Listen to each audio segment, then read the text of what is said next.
For the longest time, I secretly wanted more. I often found myself shrinking to fit in, settling for what was comfortable, and even selling myself short. Once I finally accepted that we deserve success and we are blessed with the power to achieve it, I stopped playing small. I'm serious about building a life I love, and you should be too. I'm Denise Taylor of DeniseTaylor.live, and welcome to Life, Love, in the Pursuit of Happiness. I help women prioritize themselves, their success, and their happiness. Let's meet this week's achiever whose story will inspire you to push past your fears and soar. Well, hello, it's Denise Taylor, and welcome to this week's episode of Life, Love, in the Pursuit of Happiness. You know, I am always glad to have you join me. And in this season of thankfulness, you can rest assured that I am thankful for you. I am thankful for this opportunity to show up, lift voices, and champion you to the life that you desire. I believe that God has not given us a spirit of fear. He's given us power. And when we embrace our power, we can be, do, have, and achieve anything. In this season of thankfulness, I wanted to highlight stories that were powerful to help us understand with gratitude exactly what we should be thankful for. We should indeed be thankful for our life. We should indeed be thankful for our love, and we should indeed be thankful for our happiness. I am excited to welcome to Life, Love, in Pursuit of Happiness today, Mariam Ernest. She is a dear friend that I made the acquaintance with all the way on the other side of the world.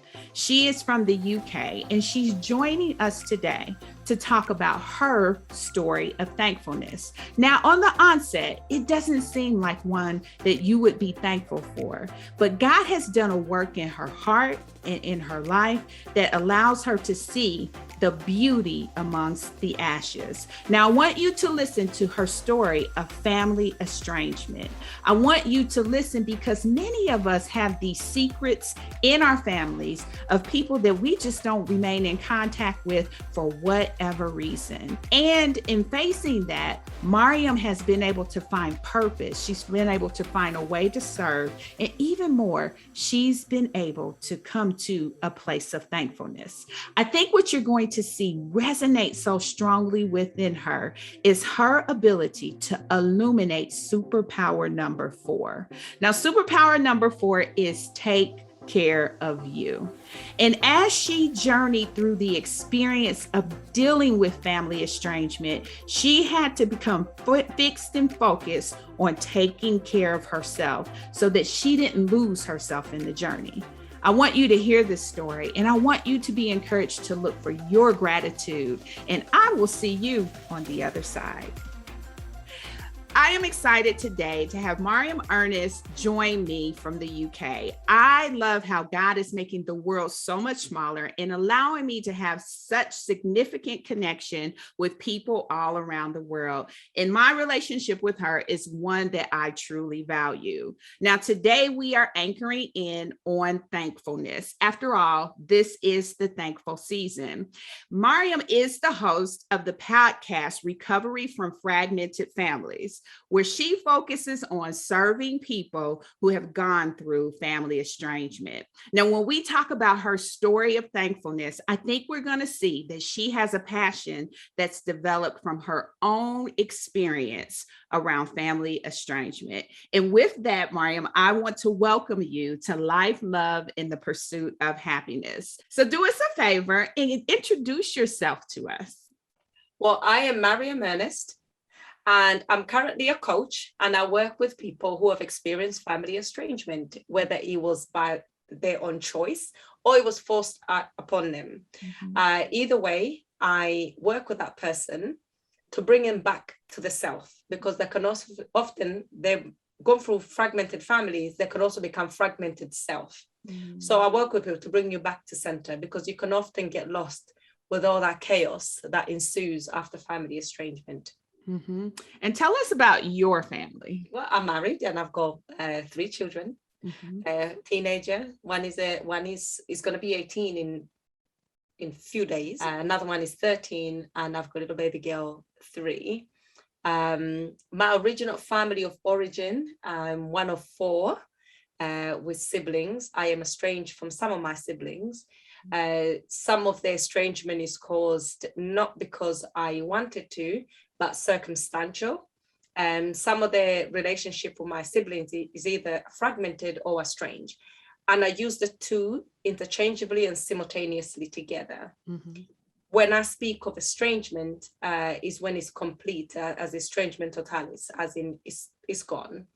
And fragmented is there's an element of type of behavior that hinders us to forming a relationship. So what I mean by that is, for example, narcotics. The usage of narcotics can prevent my family members and I to forming that particular relationship.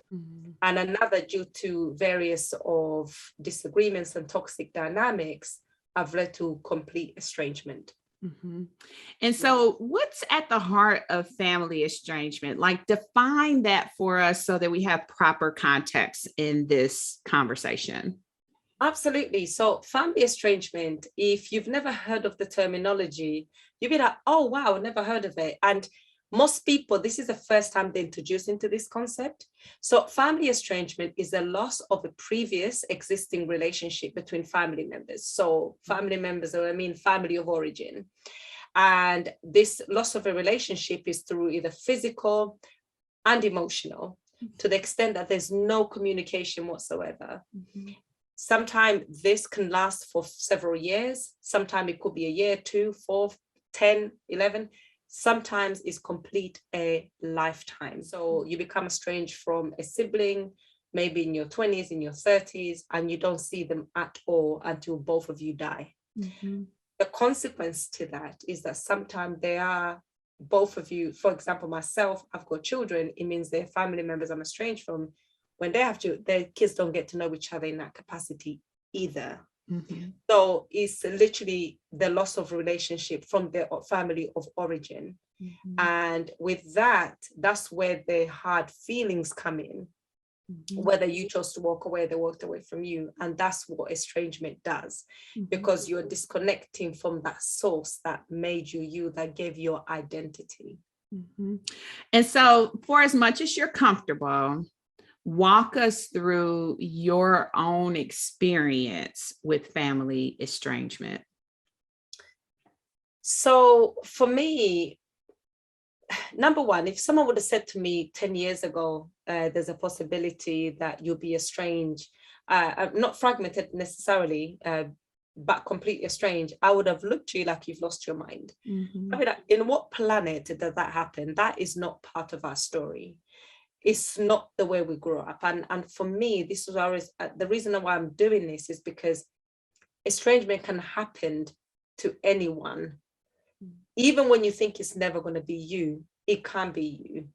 You just, as the time goes on by, as people grow up, you become a different person. Everybody goes into themselves.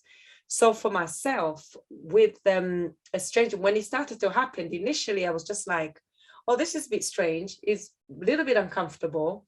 There were so many toxic situations that was taking place. And sometimes I was finding it really, really, really hard to make sense of them. And over a period of time, I find that a particular family member, it was just constant. It was constant, whether it was being accused or blamed, vilified. And it was microdosing of very toxic scenarios, to the point that it starts chipping away at your very essence of who you are. To the point that I think I start to develop some type of PTSD when I'm around particular people, because it felt like you don't know what to do when you're around, because after any type of interaction, it's either a barrage of messages, or these people are calling you for something that you're not even aware of. So for me, it was one of those situations I was not prepared for. And because I wasn't prepared for, nor did I see it coming like that, I didn't know how to deal with it, and probably I didn't handle it the right way. So in the heart of some time in estrangement is lack of communication as well, or communication that was not particularly helpful for any members.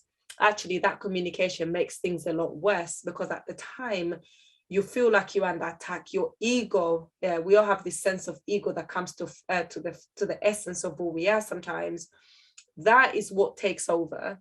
And when that is taken over, you just want to bring yourself to center. You want to be heard because you feel like you're not being heard, you're being victimized, and you want to prove your innocence. You want to do everything. But actually, to the person, if they're on this trajectory of trying to vilify you, there's nothing you can say or do to make it okay, right? In matter of fact, no matter what you do, is going to be vilified, because sometimes there is an agenda right there. So because of those dynamics, I began to have nightmares. I began to not be myself. I couldn't be myself.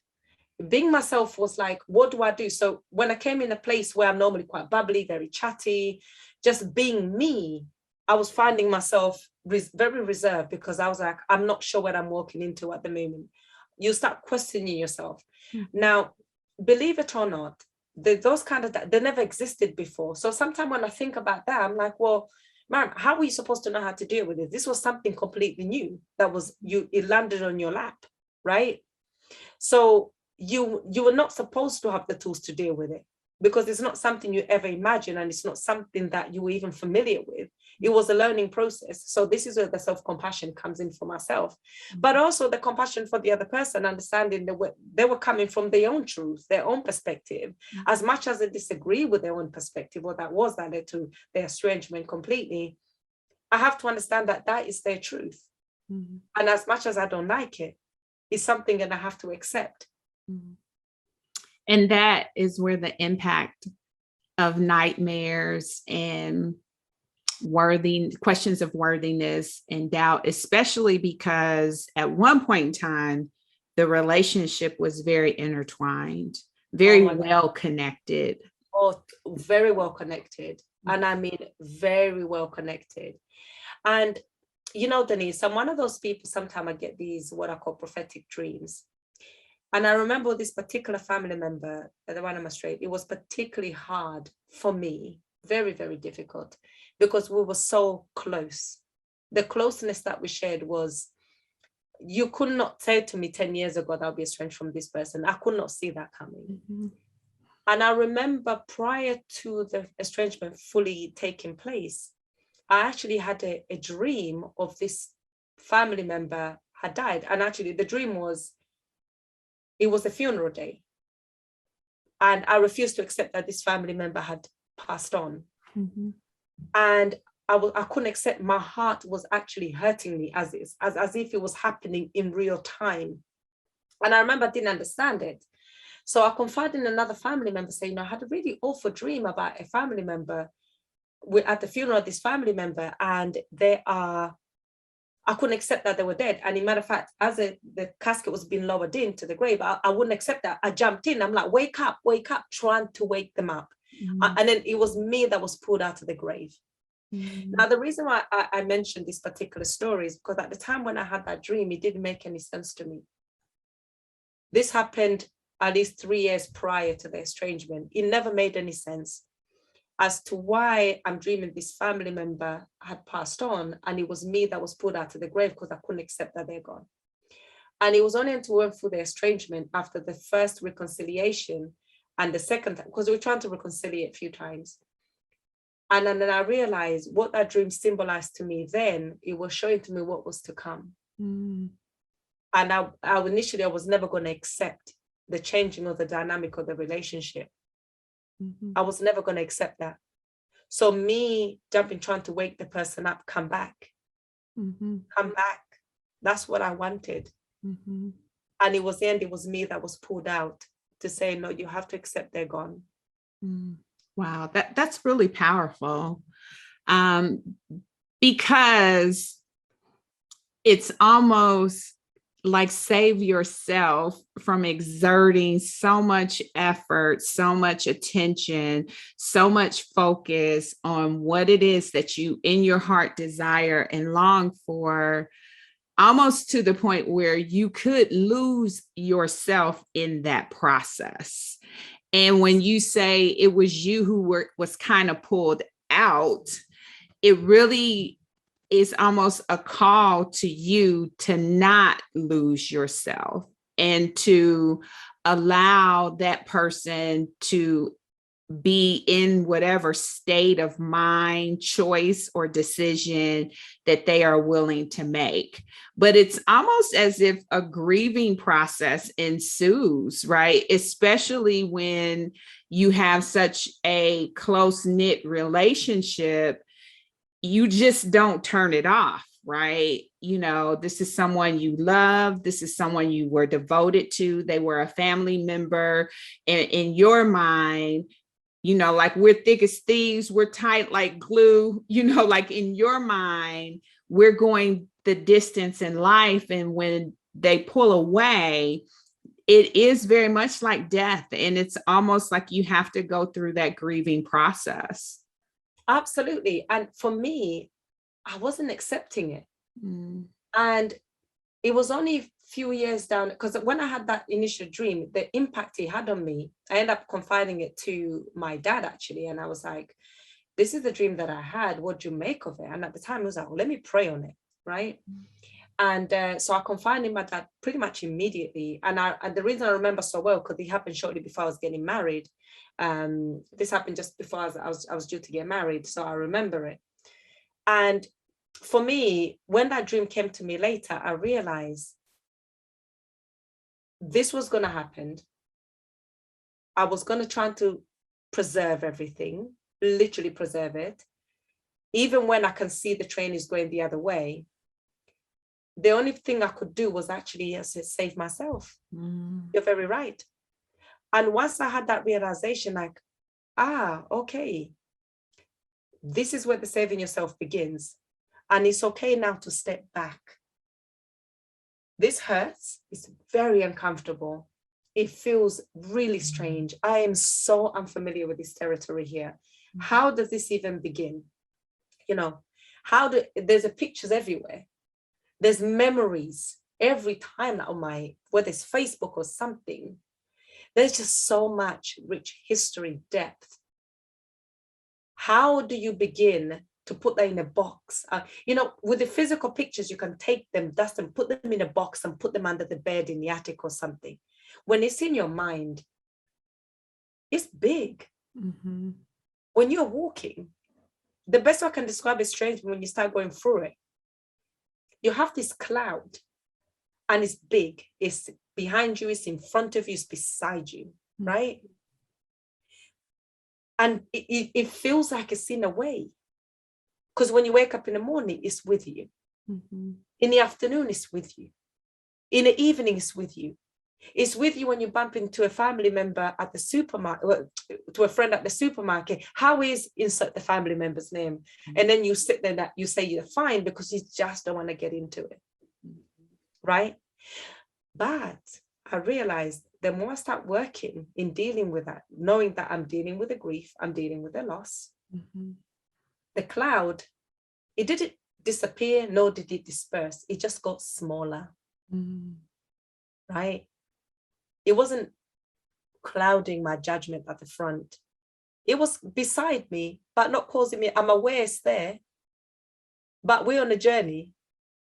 But I'm also aware that cloud of thoughts, anger, resentment, unforgiveness, with the right conditions, it can begin to get bigger and bigger and bigger. And this is why you have to keep working on yourself, because it's the process. I think what makes this different, you know, especially when you talk about your dream, what makes its estrangement different is the fact that with physical death, there is the absence of opportunity, right? There is the absence of existence. There is the absence of them even remotely being accessible to you, right? But with Right. estrangement, especially when estrangement is something that is forced upon you, you know they are alive. Oh, You yes. know they exist. Yes. You know that there is a very strong decision where they are adamant to disregard any relationship that you had, right? Absolutely. So this is, while it feels like death, while it feels like, separation of life, you still kind of get to know they're right over there, right? Absolutely. Absolutely. Yeah. And I think that that is one of the things that can make that cloud loom, right? The cloud that you're talking about, when you're Absolutely. bumping into someone and they know they're over there and they ask you and you're like, you don't want to go into it, but at the same time, you don't want to alert that something's off. And so you're just kind of like, they're okay. It's okay. Yeah, it's true. It's like it's almost like a defense mechanism that you put up. Because there is the level, there's so much stigma on family estrangement, Denise. There's a huge stigma around because the whole family estrangement goes against the societal narrative of what happy family is, right? It shatters all that. So sometimes when you meet somebody, for example, I happened to be in a supermarket and I was talking to someone who recently lost their brother, and they're speaking so fondly about losing their brother and how much that hurt them. And all the while I'm thinking, and I'm just hoping, please don't ask me about my brother, just don't ask me. Mm-hmm. Because I think when somebody's going through that loss and then they realize there's this estrangement, they might not necessarily understand that. I realize that. Mm-hmm. So you're just hoping that you can help the person within the grieving process and comfort them, but just don't bring up the subject, right? So then you end up, it's that thing that you end up bringing back to yourself again in time when you're supposed to be focused on this person. And you're so concerned if they bring it up and you're like, then you have to either have to lie and just make it brief. So it's just one of those things that, as I said, it gets smaller and you learn how to deal with it. But it really is one of those experiences that I wouldn't really wish on anyone. But at the same time, I know relationships happened, things happened. The same way where you can go to an employment, things don't work out. The same way you can have other non-familiar relationships not work out. It's the same way some family relationships don't work out. Mm-hmm. Mixing in toxic dynamics, mixing in favoritism, mixing all sorts of weird things that can take place, mixing in trauma, parental trauma and everything else. You have a cocktail, you have a recipe, right? Mm-hmm. That can really change the trajectory where the family will go. Mm-hmm. Now, here's the thing, another thing I've observed about family estrangement. It didn't start with me. It didn't start with me. When I look at some familiar generational patterns, it's certainly there. So then I'm thinking, this is where the worry begins to come in, Denise, because I've got 3 kids. I could not imagine my kids not be in touch. They're so close, they're so loving, they love each other so much. What would happen for them not to be in communication with each other when they're older? Like, what would that do to me as a mother? So then I'm thinking, okay, I started looking at this from a scientific perspective. I'm looking at their generation trajectory. And I'm also looking at mine. And I'm looking at my beautiful babies here. And I'm thinking, this has got to stop. Mm-hmm. Mm-hmm. The healing is necessary for this to stop. Mm-hmm. Because if the healing doesn't take place, the trauma will be passed on, not passed back. That's good. That's good. So let me ask you this question. In light of what you've experienced, do you remain hopeful? Oh my goodness, absolutely. Absolutely. So for me, I'm one of those people, I've always loved people. I love studying human behavior. I've been obsessed with human behavior for so long. So once I got over that, when the cloud of the thoughts and negativity shrank a little bit, I was able to start looking at it from a different perspective. Mm-hmm. I was able to look at it as if I'm in my workplace, I'm doing an assessment, right? So where did we start? How did we get here? Mm-hmm. So I started dissecting it as if I was a scientist, looking at it as if it's nothing to do with me. I'm looking at it I'm analyzing on someone else's behalf. Mm-hmm. And what did you discover? What did I gather? I gather that actually, as human beings, we all got flaws, and we can often feel under attack. And miscommunication can happen because sometimes we don't want to communicate the uncomfortable truth. Mm-hmm. And sometimes, even when we communicate those uncomfortable truths, they're not received very well. Mm-hmm. And sometimes my truth, you can be your truth or my truth, it's like 6 and a 9, depending where we're standing. Mm-hmm. I'm seeing a 6, you're seeing a 9. We're both seeing correct. Mm-hmm.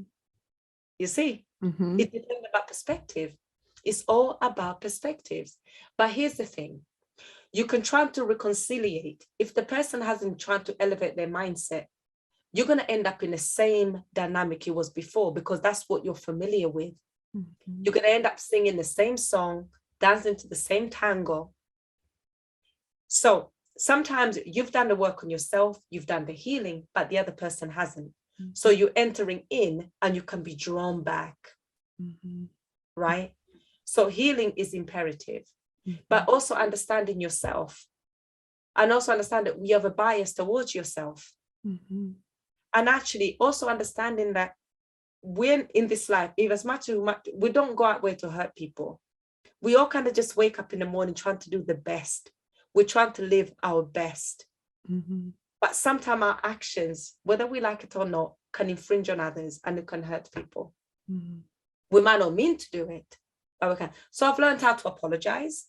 Even if I feel like, if someone says to me, Mariam, I feel like you've hurt me because of this, I wouldn't turn around and say, well, you actually got that wrong. I'd be like, you know what? I'm actually very sorry. I didn't realize that action hurt you, right?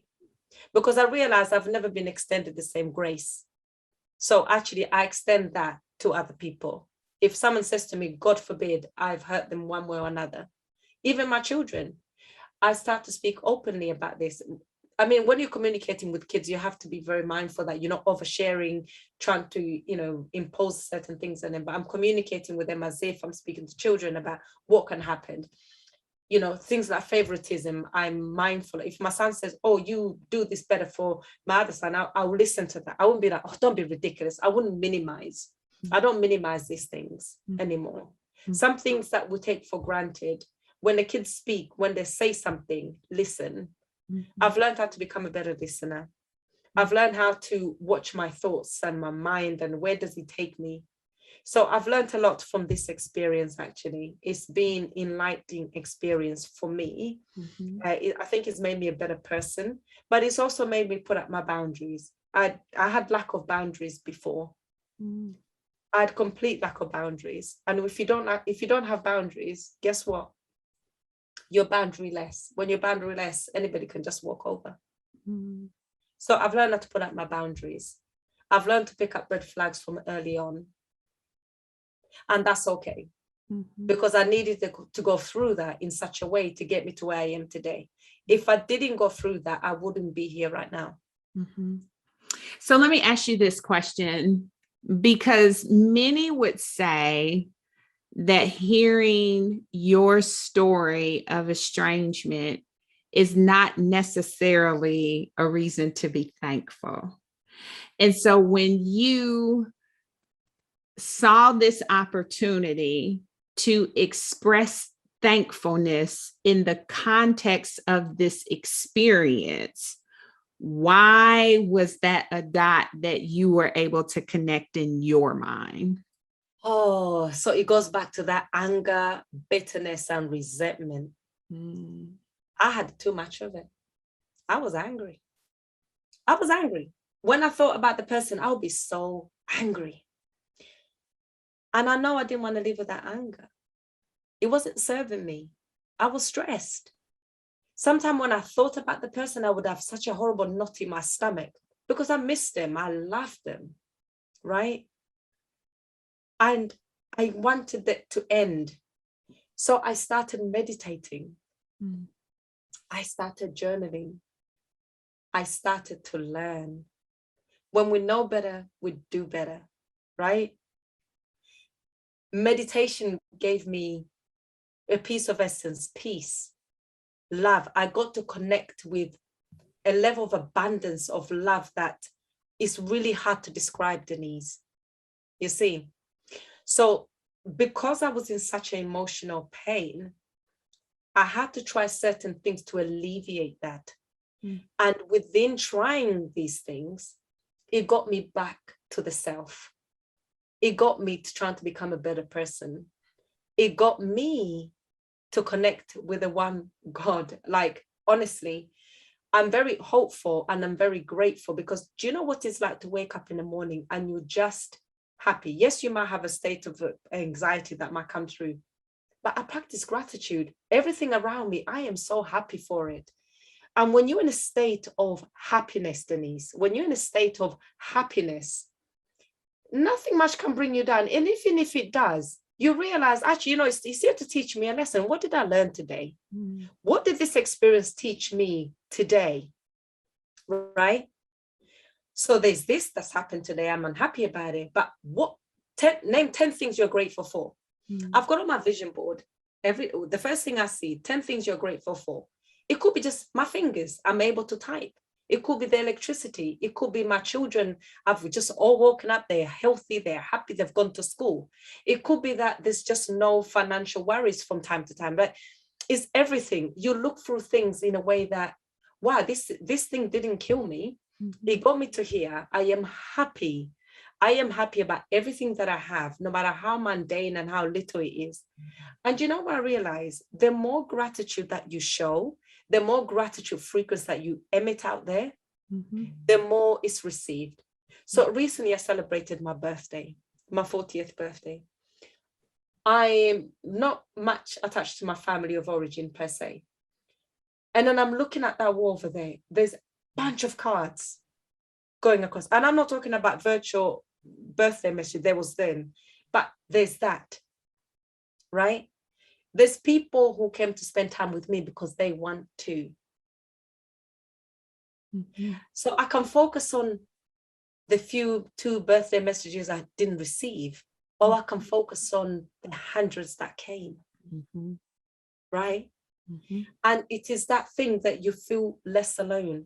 I'm able to cultivate the relationship that I want to cultivate moving forward in a way that is beneficial for all parties, based on respect, based on trust.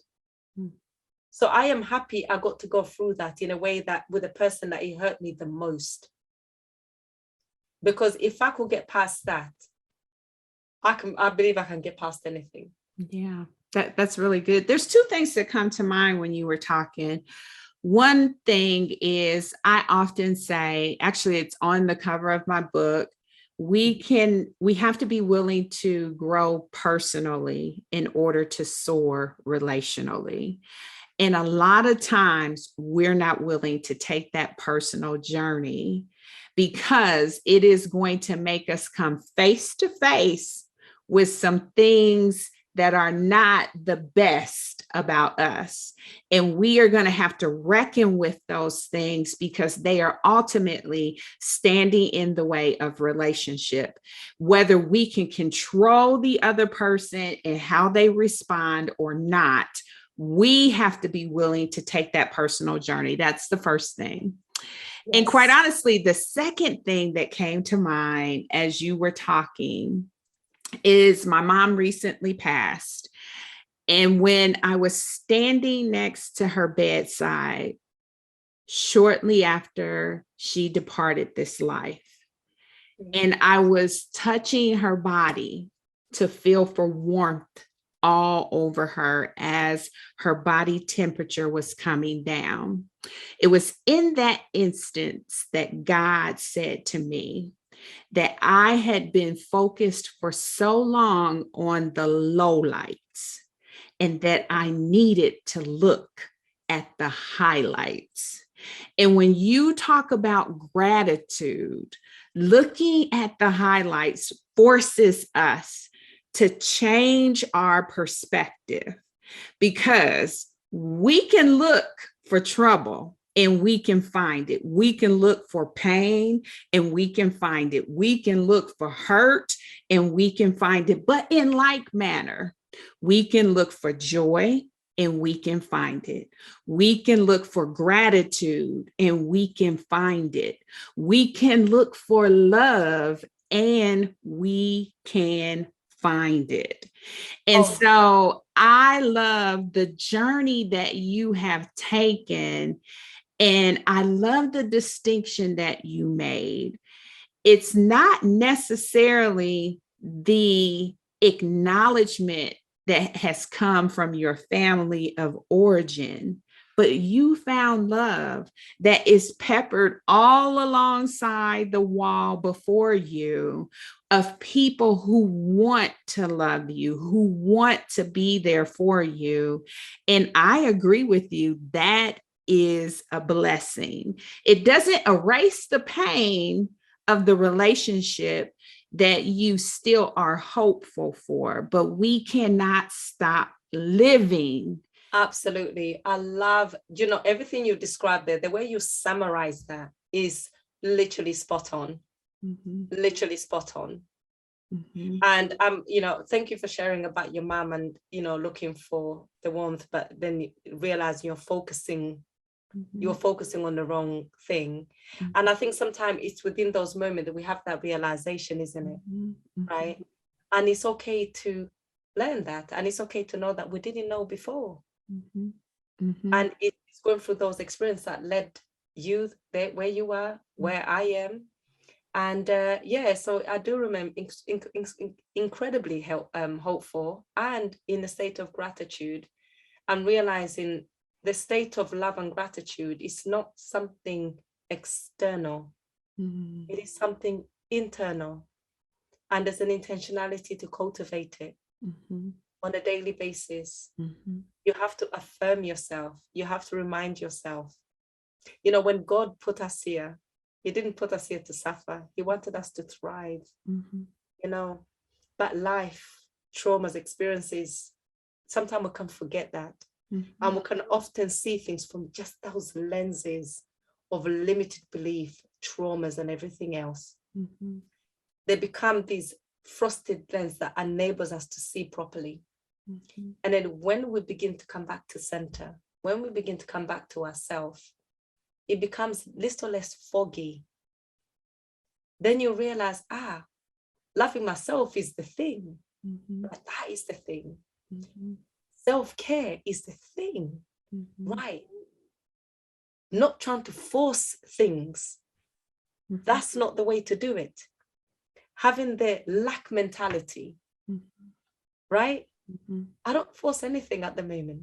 I don't force it. I'm gratitude for everything that comes, and I receive. I listen to my intuition a lot more as well. That's another thing that going through family trainers told me, intuition. There's some things I will be intuitively led to, but I will minimize for whatever reason, because I was holding on to a narrative of what this relationship is supposed to be, even when some red flag are screaming at me. But the narrative was too strong. My intuition was minimized because of the narrative that I wanted to hold on. Now I don't force. I just let it. So one of the things that I think is very beautiful in your experience is that you've taken this journey a little further than just you. You now serve others. You now lift your voice. What ignited in you to transcend your own experience to really reach out to others that may be dealing with family estrangement?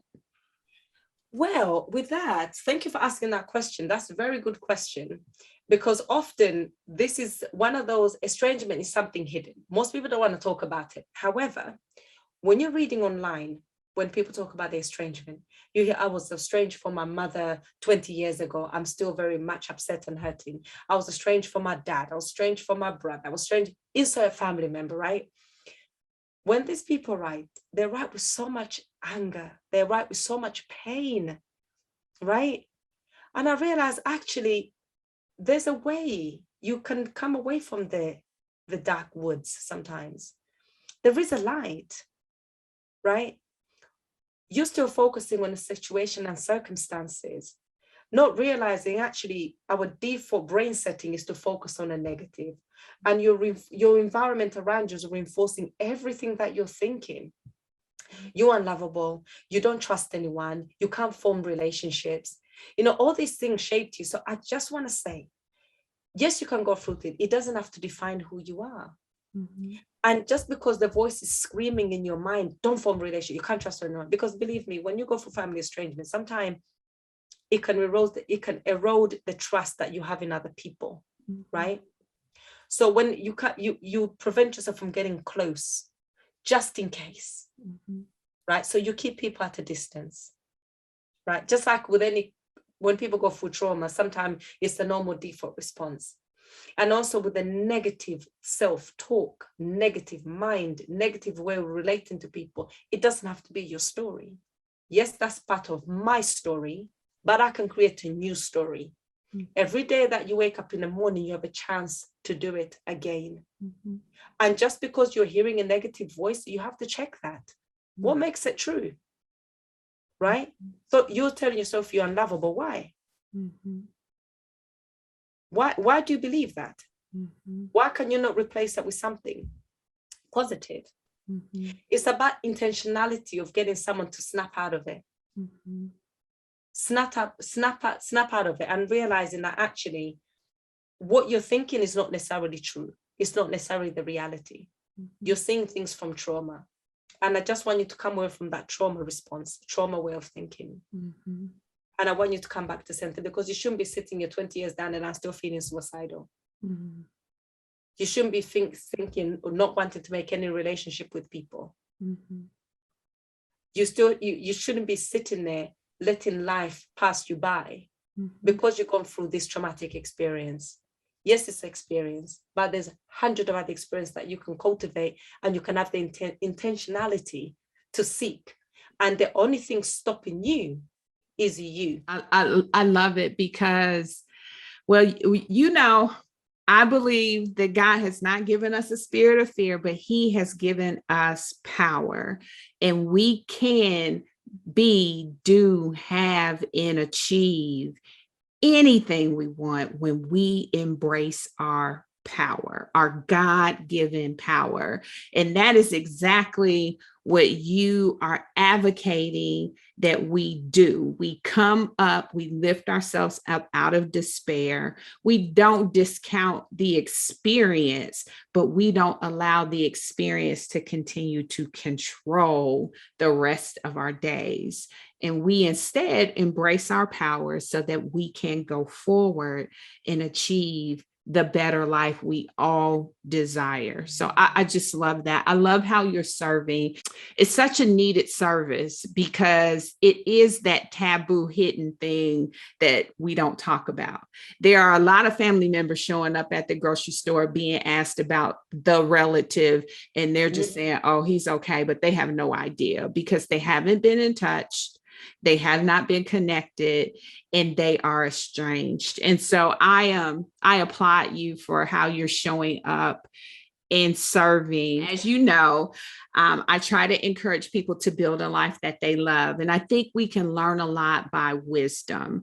And so if you don't mind sharing some of your wisdom with us, tell me what's your life wisdom. What would you tell your younger self about life if you could? Take it easy. Take it easy. You know, learn, fall down, get up again. Learn, fall down again, get up again. Fall down, get up again. Mm-hmm. It's okay. The things that are there to break you, they're actually there to teach you a lesson. That's good. They're just there to teach you. See yourself, as you always use the terminology, life course. If you're doing a life course, it means you're in a lesson. So what you're going to do to graduate to another classroom, the way I look about relationships and the people that come in and out of our life and circumstances is that they're there to teach us a wisdom, that we're there to learn something about who we are. If we harness it as, oh, this is an exam paper, I failed, let me retake it.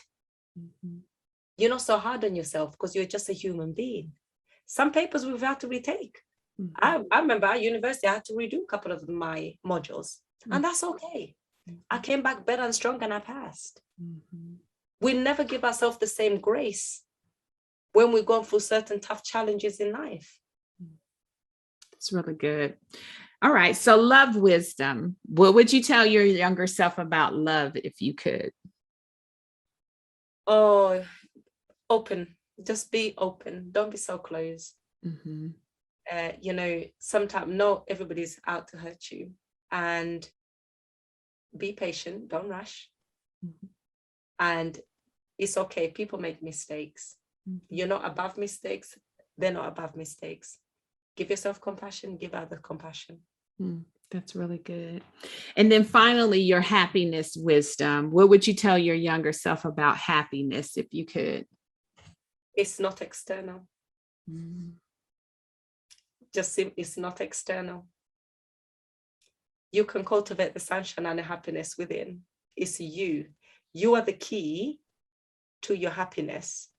You're literally the key to your happiness. It's not because someone else is going to love you, they're going to give you this. No, you have to wake up with the intention to cultivate your own happiness. Create the world that you want to create. And if you have the intention to do that every day, guess what? You're giving your brain very powerful instructions every single day that I am an author, I am an architect of my own happiness. So what does this look like? What we're going to do today to make this a reality? That's so good. Very, very good. Tell us really quickly how we can get connected with you. So you can reach me. I'm very active on Instagram. And it's Recovery from Fragmented Families on the Instagram page. I also have a podcast, which is Recovery from Fragmented Families. So you can reach me on there, and I've got my link tree. So, and you can reach me by email as well, recoveryfromfragmentedfamily@gmail.com. And I also have a private Facebook page, and it's normally on the show notes of my every podcast, which you can just request to join. And there's one question to answer, which is, have you gone for family estrangement? Yes or no? If it's yes, I'll prove you straight away. Okay. I honor you for being thankful for your journey. There are so many people who face estrangement and they see despair. They don't see thankfulness. And so I honor you for recognizing the power of your own growth in your experience. And I want to say success looks so good on you. And thank you for your example of just perseverance and hope. Your example of perseverance and hope. Well, no, thank you, Denise, for allowing me to come on your podcast. It's such an honor. Your episode, your guests are always amazing. They're always sharing so many wisdoms to take away. And I love that you're allowing people to come to that space and share different aspects of them. So when I listen to you, I'm like, oh, that's interesting. That's there's always something I take away from that. So, your voice is so much needed as well. And pursuit of happiness. I mean, I support that 100%, because at the end of the day, when we can have everything that we want, but if you're not happy, actually, there's something in your mind that's literally keeping you as a prisoner. So yes, I am definitely up for pursuit of happiness. So thank you. Absolutely. Thank you. Well, I think you probably heard, as I promised, the strong power of taking care of herself is exactly what Mariam did to get through the situation and circumstance that she faced. All of us sometimes have relationships that just don't work out the way that we want, but we cannot become bitter or resentful. We have to become resolved to look for love, to look for happiness, and to look for joy. I hope that you are having a great season of thankfulness. And once again, I am so thankful to you. If you haven't subscribed to the podcast, well, this is your opportunity to do yourself a favor and let me know that you enjoy checking in with us here by subscribing. And I'd love to get your feedback. So if you have not left a rating or a review, take time and do that. And also, if you haven't joined us in our free Facebook community, I want to see you there. I hope that you are enjoying this season, and I hope that you are blessed. Well, that's it, beautiful. Thank you for tuning in. Don't ever forget that you truly deserve life, love, and all the happiness your heart can hold. Be relentless in building a life you love without apology.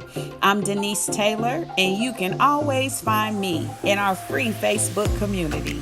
Life, love, in the pursuit of happiness, easy to find. Now, if you want more information about my success superpowers, as I'm sure you do, download my free Success Superpowers ebook at denisetaylor.live/podcast. And one last thing, always embrace your power and go.